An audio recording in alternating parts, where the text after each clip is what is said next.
presented by Virat Music। देखे पिले दारू खेले बनी पान, कैसे कोई का दे दी परान। देखे पिले दारू खेले बनी पान, कैसे कोई का दे दी परान। जिला मधुबनी घर नरी गाँव, जिला मधुबनी घर नरी गाँव, कैसे कोई का दे दी परान। देखे पिले दारू खेले बनी पान, कैसे कोई का दे दी परान। देखे पिले दारू खेले बनी पान, कैसे कोई का दे दी परान। दे दी परान, कंचन राज, दे दी परान, हाजीपुर वैशाली। कैसे कोई का दे दी परान। पहले तो पियती रहली हम सुबह शाम गुलाम हो, मुश्किल भइल बदीना, बंद भइल दारू दुकान हो, बंद भइल दारू दुकान हो। पहले तो पियती रहली हम सुबह शाम गुलाम हो, मुश्किल भइल बदीना, बंद भइल दारू दुकान हो, बंद भइल दारू दुकान हो, बंद भइल दारू दुकान हो। हरदम रहेला बोतल बदियान, कैसे कोई का दे दी परान। देखे पिले दारू खेले बनी पान, कैसे कोई का दे दी परान।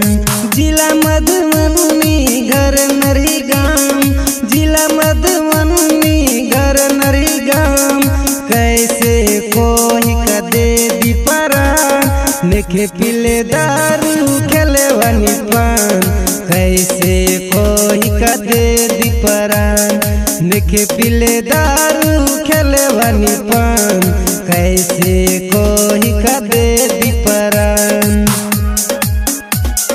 दे दी परान, कंचन राज, दे दी परान, हाजीपुर वैशाली। कैसे कोई का दे दी परान। ककरा कहे छै दारू, ककरा कहे छै काम हो, सब भूल गेलियै हम तो पिए पर है छै ध्यान हो, पिए पर है छै ध्यान हो। ककरा कहे छै दारू, ककरा कहे छै काम हो, सब भूल गेलियै हम तो पिए पर है छै ध्यान हो, पिए पर है छै ध्यान हो, पिए पर है छै ध्यान हो।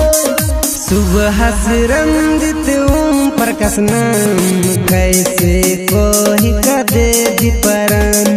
देखे पिले दारू खेले बनी पान, कैसे कोई का दे दी परान। जिला मधुबनी घर नरी गाँव, जिला मधुबनी घर नरी गाँव, कैसे कोई का दे दी परान। देखे पिले दारू खेले बनी पान, कैसे कोई का दे दी परान। देखे पिले दारू खेले बनी पान, कैसे कोई का दे दी परान। Virat music digital recording studio, Yamuna Nagar, Jagadhri.